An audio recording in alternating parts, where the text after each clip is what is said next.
The Aeneid of Virgil, Book 3. The power of Asia and Priam's guiltless race are overturned. Proud Ilium is fallen, and all of Neptune's Troy smokes from the ground. This the highest ones were pleased to do. Then we are driven by divine commands and signs to sail in search of fields of exile in distant and deserted lands. We build a fleet beneath Antandros, in the foothills of Phrygian Ida, knowing not where fate will carry us or where we are to settle. And there we gather up our men. No sooner was summer come upon us than my father Anchises bid us spread our sails to fate. Weeping, I must give up the shores, the harbors that were my home, the plain that was once Troy. An exile I go out across the waters together with my comrades and my son, my gods of hearth and home, and the great gods. The lands of Mars is not far off. Vast plains the Thracians still, once ruled by fierce Lycurgus, a land that had long been a friend to us, with household gods allied to Troy, until our fortunes fell away.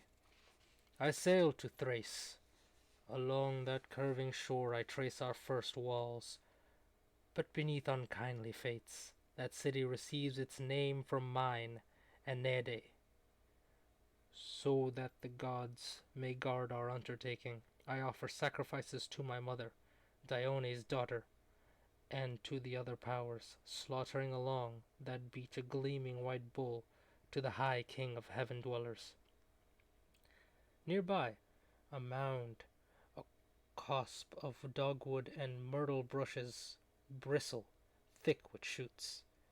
I try to tear a green branch from the soil to serve as leafy cover from our altars, but see an awful omen, terrible to tell. For from that first tree's severed roots drops of black blood drip down. They stain the ground with gore. My body shudders, cold. My blood is frozen now with terror. I try again and tear the tenacious stem of a second shoot, that I may reach the deep secret root, and from that second bark black blood flows down.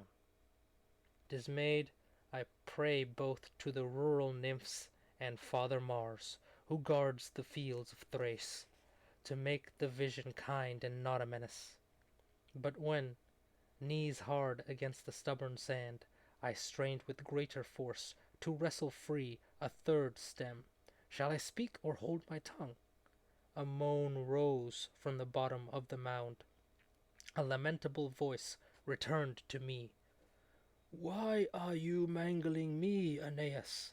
Spare my body. I am buried here. Do spare the profanation of your pious hands. I am no stranger to you. I am Trojan. The blood you see does not flow from a stem. Flee from these cruel lands, this greedy shore, for I am Polydoros. Here an iron harvest of lances cover my pierced body. For this sharp javelins have grown above me, and then indeed, my mind weighed down by doubt and dread, I was astounded, and my hair stood stiff, my voice held fast within my jaws. When luckless Priam first despaired of Dardan arms, when he saw the city ringed by siege, he sent young Polydorus out in secret, along with much gold, to the king of Thrace, who was to care for him. But when the might of Troy is shattered, and her fortune gone, the king makes common cause with Agamemnon. He breaks with every sacred trust. He murders this Polydorus, takes his gold by force. To what accursed lust for gold do you not drive the hearts of men? When fear has left my bones, I bring the omens of the gods before my people's chieftains. With my father Anchises first, I want to hear their judgment. and all are of one mind, to leave that land of crime, a place where friendship was profaned, to let the south winds take our sails. And thus we give fresh funerals to Polydorus, and heap earth high upon his mound, and build our altars to the shades, with melancholy dark garlands and black cypress, and around us the Trojan women stand. Their streaming hair is loosened as our custom bids. We offer bowls foaming with warm milk, and cups of victim's blood. Then we lay the spirit in his grave, and, for the last time, call his name aloud. Then just as soon as we can trust the sea, as soon as air allows us tranquil waters, and while the south wind, softly whispering, invites to journeying, my comrades crowd the beach to launch our fleet. We leave the harbor. Our eyes have lost the cities and the land. Mid-sea a sacred island lies, loved by the Nereid's mother and Aegean Neptune. The grateful Archer-god had found it drifting around the coasts and shores. He bound it fast at tiring Mykonos and Jaros, stable, habitable, scorning the winds. And there I sail. This island grants calm entry, safe harbor to our weary company. On landing we revere Apollo's city, King Aeneas, both king of men and priest of Phoebus, garlands on his brow and holy laurel, hurries to meet us, recognizing Anchises, his old friend. We clasp right hands in greeting, and we pass beneath his roof. At once I offered homage to the temple of Phoebus, built of ancient stone. Give us, O god of Thimbra, our own home. Give us, the weary, walls and sons, a lasting city. Preserve the second citadel of Troy, the remnant left by Greeks and pitiless Achilles. Whom are we to follow? Where are we to go to found our home? Father, give us an omen, entering our hearts. No sooner had I spoken so, when all the gateways and the laurels of the gods seemed suddenly to tremble, and the whole mountain began to sway. The tripod moaned, the sacred shrine lay open. We bow low upon the ground, a voice is carried to us. O iron sons of Dardanus, the land that gave you birth, the land of your ancestors, will welcome you again. Return to her generous breast. Seek out your ancient mother, for there Aeneas's house will rule all coasts, as will his sons' sons, and those born of them.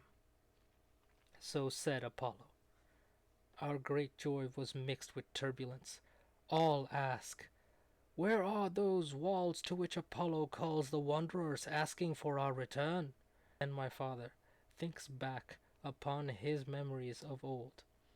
O chieftains, listen, understand your hopes, he says. Out in the middle of the sea lies Crete, the island of great Jupiter. There is Mount Ida, cradle of our people.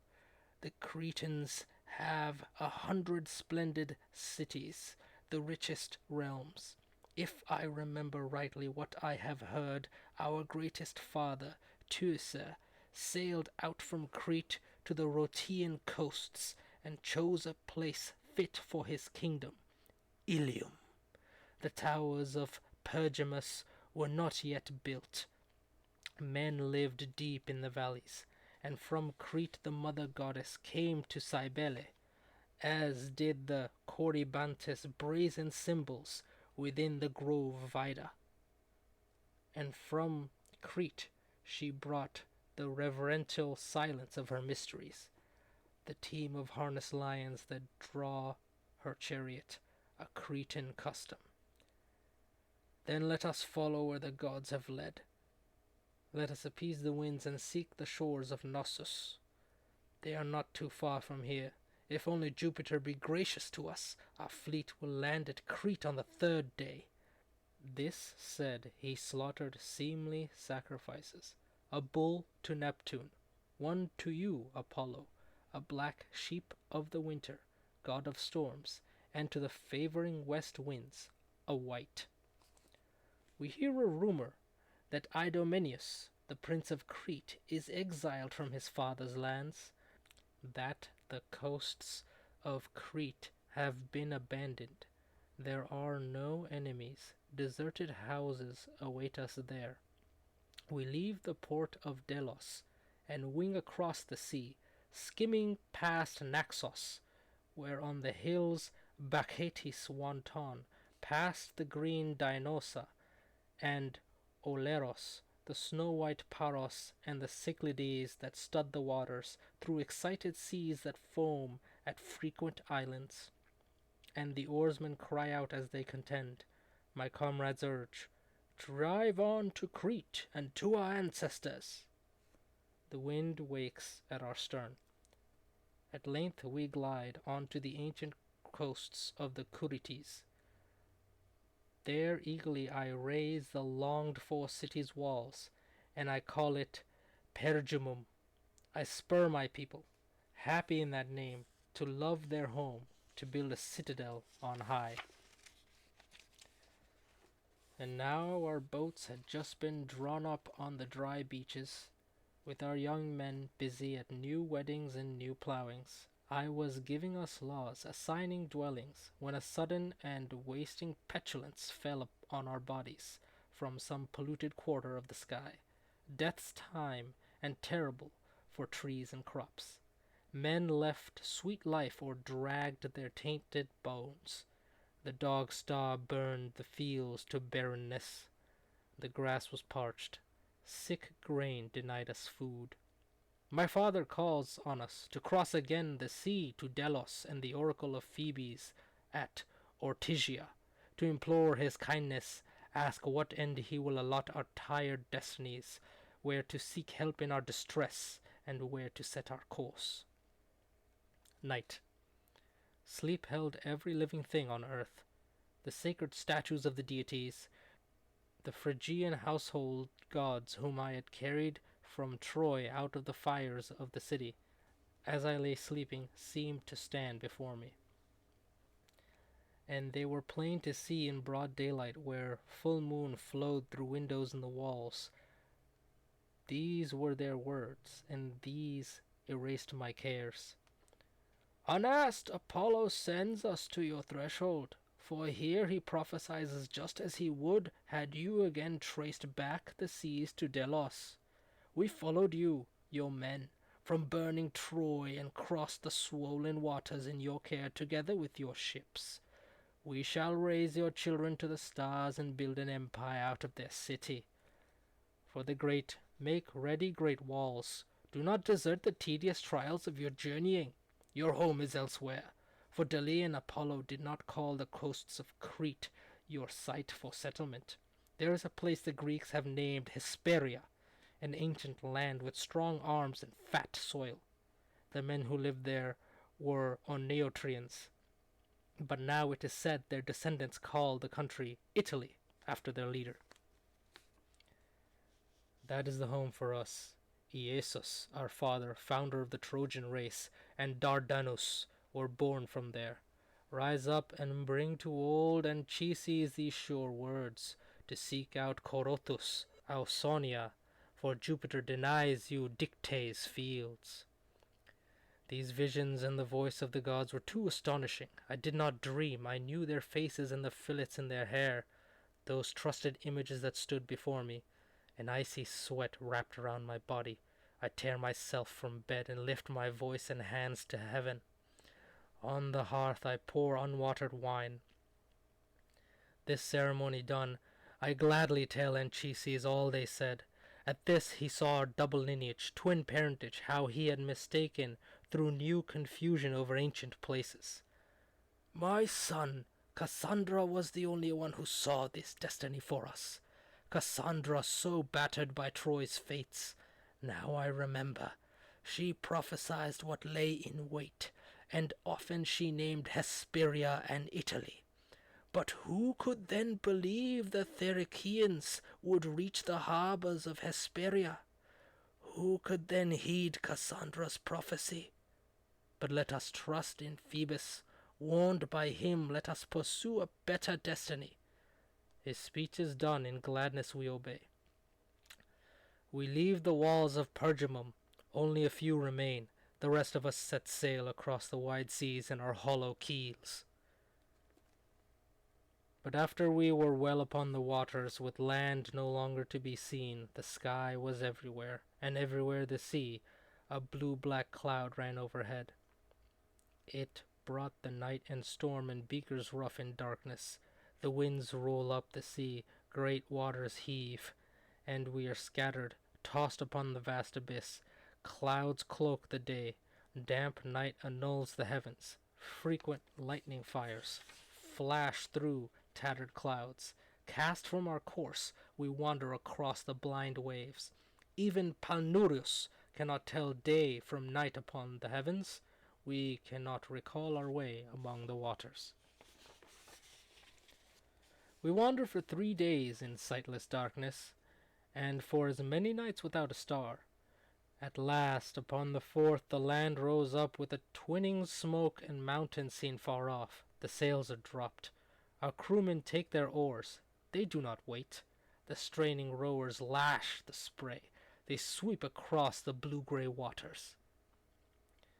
When I am safe at last from the waves, the first coast to receive me is the Strophades. The Strophades that bear a Grecian name, islands within the great Ionian Sea. They are the home of horrible Calenio and all her sister harpies since the time that Phineus shut his house against them, and in fear they fled their former feasts. No monster is more malevolent than these. No scourge of gods or pestilence more savage ever rose from the Stygian waves. These birds may wear the face of virgins, but their bellies drip with a disgusting discharge, and their hands are talons, and their features pale and famished. On entering that harbor, we can see glad herds of cattle scattered across the fields, and flocks of goats unguarded on the grass. We fall upon them with our swords. We call the gods and Jove himself to share our spoils. Along the curving coast we build our couches. We feast on those rich meats. But suddenly, shaking out their wings with a great clanging, the harpies, horrible, swoop from the hilltops, and plundering our banquet with the filthy touch of their talons, they foul everything. Their terrifying scream leaps from that stench. But in the shelter of a hollowed rock, shut in by trees and trembling shadows, we again set our tables and replace the fire on the altars. But again, though from another quarter of the heavens and from dark dens the clanging crowd descends, they fall upon their prey with crooked talons, defiling all our feast. I call my comrades to arms, to war against the cruel tribe. They do as they are commanded. All conceal their swords beneath the grass. They hide their shields. And when, along the winding shore, the shrill harpies swoop down on us, Messenius signals, his hollow trumpet sounds from his high lookout. My comrades now attack in strangest struggle, hacking at these lewd birds come from the sea. No blow can wound their wings or scar their backs. Beneath the stars they glide in headlong flight. They leave behind half-eaten prey and filth. One only, prophetess of misery, Calenio, perches on a towering rock. Her cry breaks out. Sons of Lomedon, we let you slaughter oxen, kill our bullocks, but in return you wage a war to drive the guiltless harpies from their father's kingdom. Therefore receive these words of mine, fix them within your mind. What the all-able father foretold to Phoebus, Phoebus unto me, now I, the Furies' chief, reveal to you. The place you seek is Italy, and you will go to Italy with winds that you invoke. You will not be denied its harbors, but you will not wall in your promised city until an awful hunger and your wrong in slaughtering my sisters has compelled your jaws to gnaw as food your very tables. She spoke, and then flew back into the forest. My comrades' blood ran cold with sudden fear. Their spirits fell. They'd have me plead for peace with vows and prayers, not weapons, whether these be goddesses or awful, obscene birds. Then from the shore, with hands outstretched, Anchises calls on the great gods, offer sacrifices. Gods, keep these threats from us. Let such disaster be distant, and be gracious to the pious. He had us tear our cable free from shore, uncoil our ropes to loosen the sails. Then south winds stretch our sheets. We flee across the foam where wind and pilot called our course. And now among the waves we see the wooded Zycanthus and Dilichunum, and same and steep-cliffed Neritos. We shun the shoals of Ithaca, Laertes' land, and curse the earth that once had nursed the fierce Ulysses. Soon we see Apollo's shrine above Lyceta's stormy peaks that panic sailors. Now we approach the little city. Our anchor is down, the stern stand on the shore. And having gained unhoped-for land, we kindle our altars with our offerings. We give our gifts to Jupiter, and crowd the beaches of Actium with Trojan games. My comrades strip naked, sleek with oil, and try their strength in Ilian wrestling matches, glad to have slipped past so many Argive towns, held fast to flight among a crowd of enemies. Meanwhile the sun wheels round the full year cycle. The icy winter's north winds bring rough waves. I fasten to the temple door a shield of hollow brass that once belonged to mighty Abbas. Beneath it I inscribe this verse: Aeneas took these arms from Grecian victors. Then I command my men to leave the harbor, to take their place at the rowing benches. My comrades lash the waves. In rivalry they sweep the plain of the sea.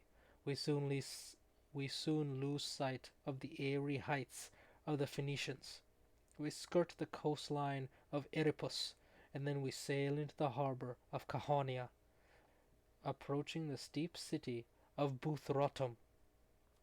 A rumor of incredible events await us here, that Helenus, the son of Priam, is a king of Grecian cities, that he has won the wife and scepter of Pyrrhus, Achilles' son, that once again Andromache is given to a husband of her own country. And I was amazed.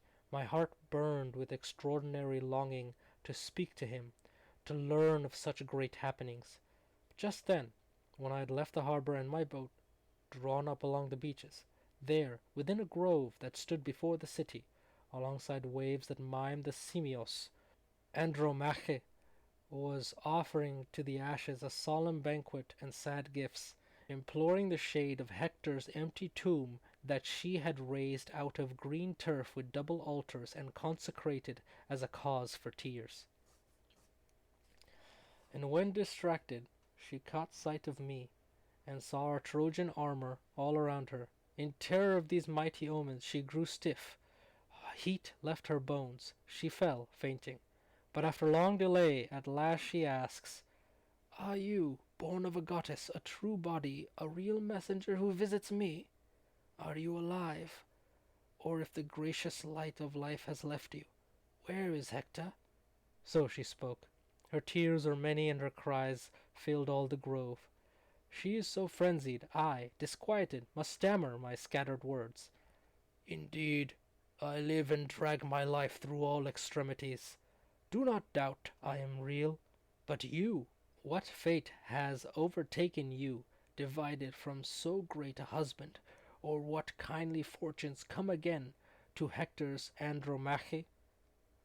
Are you still wed to Pyrrhus? Her eyes downcast, she spoke with murmured words. O happy past all others, virgin daughter of Priam, made to die beside our foeman's tomb, underneath the towering walls of Troy.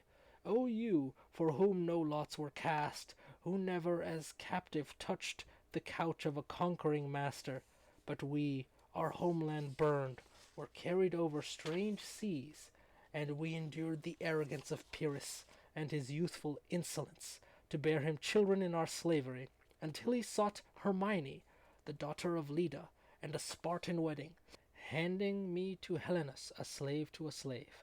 But then Orestes, goaded by his great passion for his lost bride and fired by the furies of his crimes, surprises Pyrrhus and cuts him down beside his father's altars. At Pyrrhus's death, a portion of his kingdom passed on to Helenus, who named the plains Chaonian, all the land Chaonia, or Trojan Chaon, placing on the heights a Pergamus and this walled Ilium. But what winds and what fate have given you a course to steer? What god has driven you unknowing to our shores? Where is your boy, Ascanius? Where Troy still stood, Creosia would carry him to you. Does he still live and feed upon the air? Is any care for his lost mother still within the boy? Do both his father and his uncle Hector urge him to ancient courage, manliness? Andromache was weeping, calling up long, needless tears, when the hero Helenus, the son of Priam, with a crowd behind him, approaches from the city walls, and he knows us as his own kinsman. Glad, he leads the way up to the thresholds, and between each word sheds many tears. As I advance, I see little Troy, a Pergamus that mimes the great one, and a dried-up stream that takes its name from Xanthos. I embrace the portals of the Scaean gates. My Trojans also enjoy the kindly city, where the king has welcomed them to spacious porches. They pour the cups of Bacchus in the hall. The feast is served on gold. They lift the goblets. Day follows day. The breeze calls our canvas, and now the swelling south winds fill our sails. And I approach the prophet with these words: O son of Troy, interpreter of gods, you who can understand the wheel of Phoebus, the tripods and the laurel of Apollo, the stars, the tongues of birds, the swift-winged omens, come, tell me, for the heavens have foretold with words of blessing all my voyage. All the gods have counseled me to Italy, to seek out and explore that far-off land. Only Calino, chieftain of the Harpies, has chanted strange portents, monstrous to tell, predicting awful vengeance, foul starvation. What dangers shall I first avoid? Tell me the course I need to overcome such trials. First, steers are sacrificed. Then Helenus loosens the garlands from his hollowed head. He prays the gods for grace. With his own hand he leads me to your portals, Phoebus, awed before your mighty presence, as he chants these priestly words from his inspired lips. Aeneas, goddess born, since you must surely have crossed the seas beneath high auspices, so does the King of Gods allot the fates, revolving every happening. This is the circling order. Few things out of many I shall unfold in words, that you may find the waters friendly and the crossing tranquil, and reach the harbor of Ausonia. The fates will not let Helenus know more. Saturnian Juno will not let me speak. But first, the Italy you now think close, preparing in your ignorance to rush off into its nearby harbors, is far off. A long and pathless way through spacious lands divides you from her. For your oar must bend beneath the waters of Trinacaria. Your ships must cross Ausonia's salt sea, and you must pass the lakes below the earth, and then the island of Aeaean Cirque, before you find safe ground to build your city. I give you signs. Hold them fast in your mind, for when in your perplexity you find beside the waters of a secret stream, along the banks beneath the branching ilex, a huge white sow stretched out upon the ground, together with a new delivered litter of 30 suckling white pigs at her teats, that place will be the site set for your city. That place will bring sure rest from all your toils. And do not fear your gnawing at the tables. That was forewarned, for fate will find a way. Apollo will be present when you call. But shun those lands in that Italian coast nearest to us, and washed by our own sea, for all those walls are manned by hostile Greeks, and there the Nasarian Loricans built their cities, and there Idomeneus of Lyctos with his warriors block the Salnetties plains, and there the small Patalia of Philoctetes, the Melboian chief, stands in its walls. Moreover, when your ships have crossed and anchor along the other coast, when you are pleading your vows upon the altars by the shore, conceal your head beneath a purple mantle, that while you are at worship there, no hostile face may appear to you among the sacred and sacrificial fires to spoil the omens. And let your comrades too keep fast this practice of sacrifice. Yourself maintain the custom, and may your pious sons continue it. But when you have departed, when the wind has carried you to the Sicilian coast, just where the strait gates of Peleros open, then, though the way may be long, you must still shun the shoreline and the waters to the right. Seek out the left-hand seas, the left-hand coast. When these two lands were an unbroken one in ancient times, they say, a vast convulsion tore them apart by force. Through time's long lapse, such overwhelming changes come to pass. Between them violently burst the sea. Waves split apart the shores of Italy and Sicily. Along the severed coasts, a narrow tideway bathes the fields and cities. Now Scylla holds the right. Insatiable Chartibus keeps the left. 3 times she sucks the vast waves into her abyss, the deepest whirlpool within her vortex. Then she hurls the waters high, lashing the stars with spray. But Scylla is confined to blind retreats, a cavern, and her mouths thrust out to drag ships towards the shoals. Her upper parts are human. Down to the pubes she seems a lovely breasted virgin, but underneath she is a monster come from the sea, a terrifying body, a dolphin's tail that joins a wolfish groin.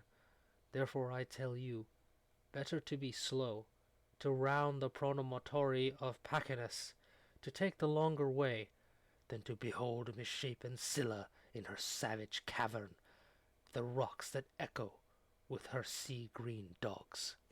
Above all, if the prophet merit trust, if any prudence be in Helenus, and if Apollo fill his soul with truth, then this one thing, Aeneas, goddess-born, this, more than anything, I conjure you, repeating it again, again, as warning.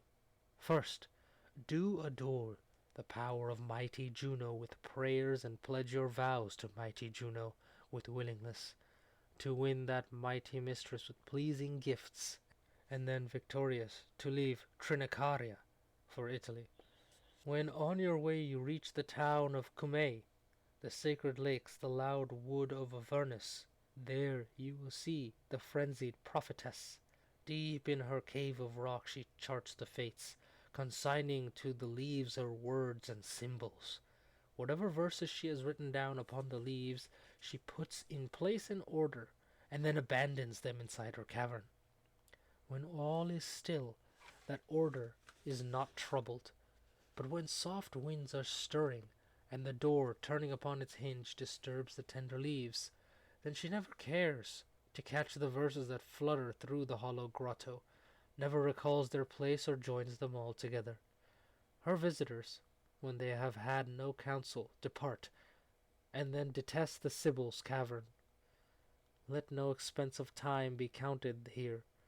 Though comrades chide, and though the journey urge your sails to take the waves, or favoring sea breezes swell their folds for voyaging, but visit her, the prophetess, with prayers that she reveal the oracles herself, and willingly unlock her voice and lips. She will unfold for you, who are the peoples of Italy, the wars that are to come, and in what way you are to flee or face each crisis. Worshipped properly, she grants prosperous voyages. These things are all the gods allow my tongue to chant and tell. Now go on your way, and with your axe exalt the mightiness of Troy as high as heaven. The seer had finished his friendly words. He asks that gifts of chiseled ivory and massive gold be carried to our galleys. He stows much silver in the holds, dodona, cauldrons, a corset joined with links of 3-ply gold, the gear of Neoptolemies, and presents for my father. Then he adds new oarsmen for our crew and guides and horses. He furnishes my fighting men with weapons. Meanwhile Anchises has our sails made ready, that no delay rob us of driving winds. With deep respect Apollo's spokesman greets him. Anchises, honored as high mate of Venus, Anchises, whom the gods care for, twice saved from Troy in ruins. Now Ausonia is yours. Bear down upon it with your sails, and yet you must bypass the coast you see. Apollo has disclosed a farther country. Go, blessed in the affection of your son. But why do I talk on? My tongue must not keep back the surging south wind from your sails. Andromache mourns deeply at our last leave-taking, bringing robes adorned with threads of gold, a Phrygian mantle for my son. She does not yield in doing honor, waiting Ascanius with woven gifts, then tells them, receive these too, my boy, memorials of my own handiwork, and let them serve as witness to Andromache's long love as wife of Hector. Take with you these last gifts of your people, you, the only image that is still left of my Astyanax. So did he bear his eyes, his hands, his face. So would he now be entering his youth, were he alive, his years the same as yours. My parting words were said with rising tears. Your fate is here, then live it happily, where we are called from one fate to another. For you can rest, no need to plough the seas or seek the fleeing fields of Italy. Here you can see the image of new Xanthus, and of the Troy your hands have built beneath more kindly auspices. I hope, a city less open to the Greeks than was old Troy. If ever I shall enter on the Tiber, and on the lands that lie along the Tiber, and see the ramparts given to my race, then we, in time to come, shall build one Troy in spirit from our sister cities in Hesperus and Hesperia, and from our kindred peoples, those who share one founder in Dardanus, and share one destiny. May this become the care of all our sons. We speed along the sea, and pass the nearby cliffs of Cernoia, the shortest passage across the waves, the way to Italy. The sun has set, the hills are dark with shadow. We disembark. When we had assigned by lot our turns to watch the oars, we stretch out on the lap of longed-for land beside the water, and all along the dry beach we renew our bodies. Sleep is due for weary limbs. Night, driven by the hours, had not yet reached the middle of her path when Palnurus springs quickly from his couch, takes note of all the winds, and with his keen ear tries to catch the breath of a breeze. He watches all the stars that glide through silent skies. He marks Arcturus, the twin bears, and the rainy Hades, Orion armed with gold and seeing all together in the tranquil heavens. Loudly he signals from the stern. We break up camp and try our course with spreading canvas wings. And now, aurora reddens as the stars take flight. We sight the dim and distant hills, the low coastline of Italy. Achates is first to cry out, Italy! With joy the rest shout, Italy! Anchises crowns a great bull with a garland, fills it up with wine, and from the steep stern summons all the deities. O gods, who govern sea and land and tempests, grant us easy passage, and breathe upon us with your kindliness. The wished-for winds have quickened now. Nearby a harbor opens up. We can make out a temple standing on Minerva's height. My comrades furl the sails. They turn the prow toward shore. The eastern waves have hollowed out that port into a bow. The thrusting reefs churn up salt spray. The harbor is concealed. Like drooping arms, a double wall runs down from towering crags. The shrine is set far back from shore, and here, as our first omen, I could see 4 snow-white horses, grazing far and wide across the grassy plain. Anchises cries out, O stranger land, the tale you tell is war. These horses wear the harnesses of war. These herds mean war. Yet these same stallions have yielded to the chariot beneath the yoke and reins of peace. Then there is also some hope for peace. We pray unto the holy power of Pallas, clangorous with arms, the first to hear our joyous shout. We cover our heads with Trojan veils before the altars, and just as Helenus ordained, we offer burnt sacrifices to the Argive Juno. No lingering, our vows are done. We turn to see our sail-draped spars with tapering horns. We leave behind the homes of the Grecian born, the fields that we distrust. We sight the town of Hercules, Tarentum's gulf. If what they tell as tale be true, then, facing us, Lacinian Juno's temple rises. Next the fortresses of Caulon. After that the city known for shipwrecks, Scyllacium. Then, far across the waters, we can see Sicilian Etna. Far across we hear the mighty moan of breakers, pounded stones and broken echoes on the beach, and shoals that leap and sands that mingle with the surge. Anchises cries, "This surely is Charybdis. These are the crags, and these the fearful rocks that Helenus predicted. Save yourselves, my comrades, stroke as one upon the oars." They do as they are told.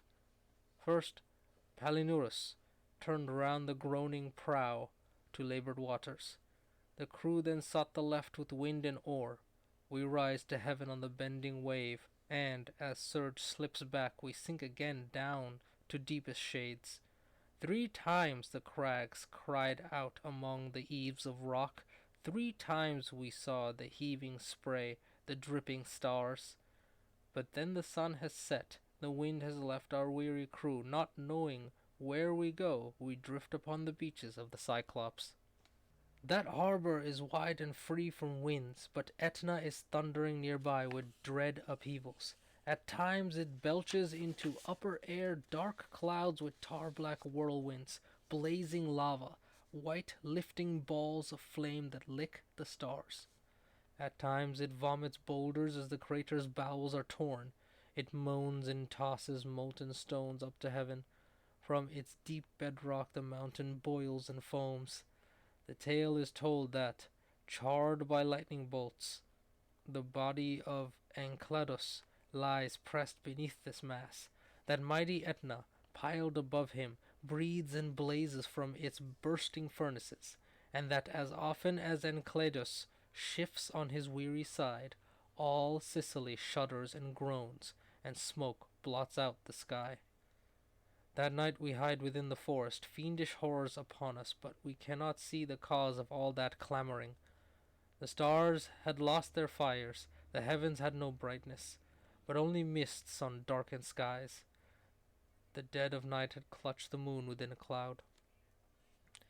Tomorrow was rising with first light. Aurora had banned damp shadows from the sky, when suddenly a tattered stranger, gaunt with final hunger, staggers from the woods and stretches pleading hands towards the shore. We turn to look at him. His filth is ghastly, his beard is tangled, and his clothing hooked by thorns. And yet he is a Greek, one who was sent to Troy with Argive arms. And when far off he saw our Dardan dress, our Trojan weapons, his terror held him for a time. He stayed his steps, then dashed headlong upon the shore with tears and prayers. "By the stars and gods above, and by the light of heaven that we breathe, I conjure you to take me with you, Trojans, to carry me wherever you may go. I ask no more than this. I know that I am from the ships of Danas, and confess I warred against the gods of Troy. For this, if it be such wrong, dismember me upon the waters, plunge me in vast seas. For if I must die now, then I shall be content to perish at the hands of humans." Such was his outcry. Groveling, he clasped my knees and held me fast. We urge him on to tell us who he is, who are his people, what fortune harries him. Father Anchises does not wait long to offer him his hand, and steadies the young man with that strong pledge. At last he lays aside his fears and says, "I am of Ithaca and sailed for Troy. "A comrade of unfortunate Ulysses. My name is Achaemenides, the son of Adamastus. A poor father. Would my lot had never changed? My comrades left me forgotten in the great cave of the Cyclops, while they escaped in haste those savage thresholds.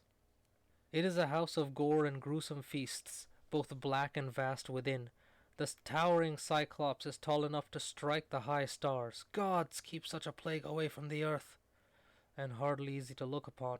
No one can reach him with speech. He feeds upon the guts and dark blood of his victims. I myself have seen him snatch up a pair of us in his huge paw, then, stretched along the middle of the cavern, bash both of them against a boulder. Then the entrance swam with splattered gore. I saw him crunch their limbs that dripped with blood. I saw their warm joints quivering within his jaws. But he has had to pay for this. Such slaughter was too much for Ulysses.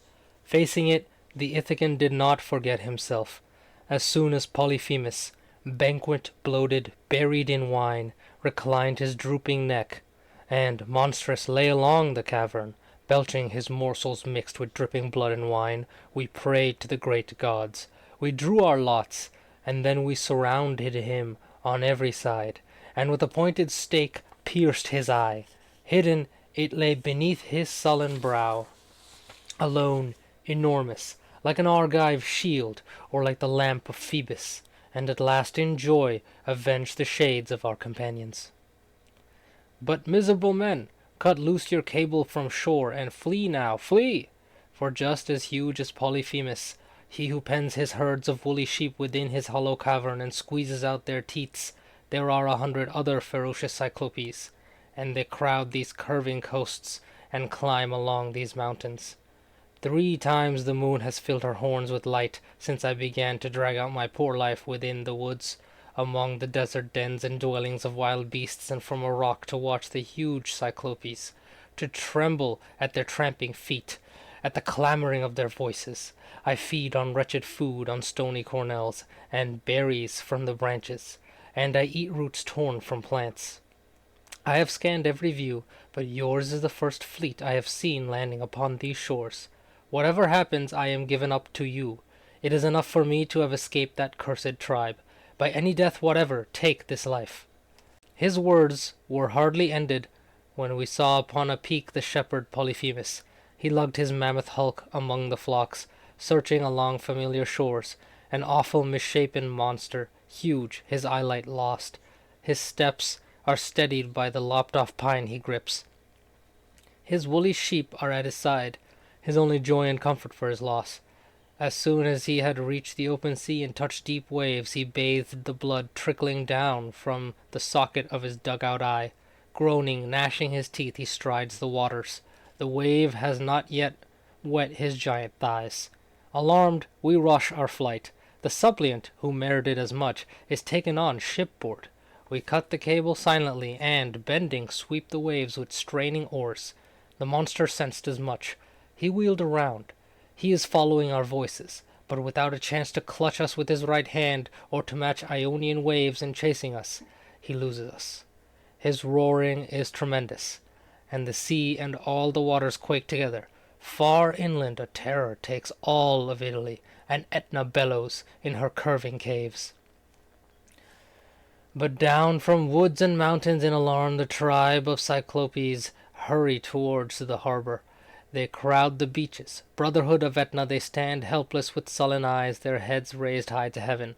Horrible conclave, as when, upon a summit, giant oaks or cypresses, cone-bearing, mass together.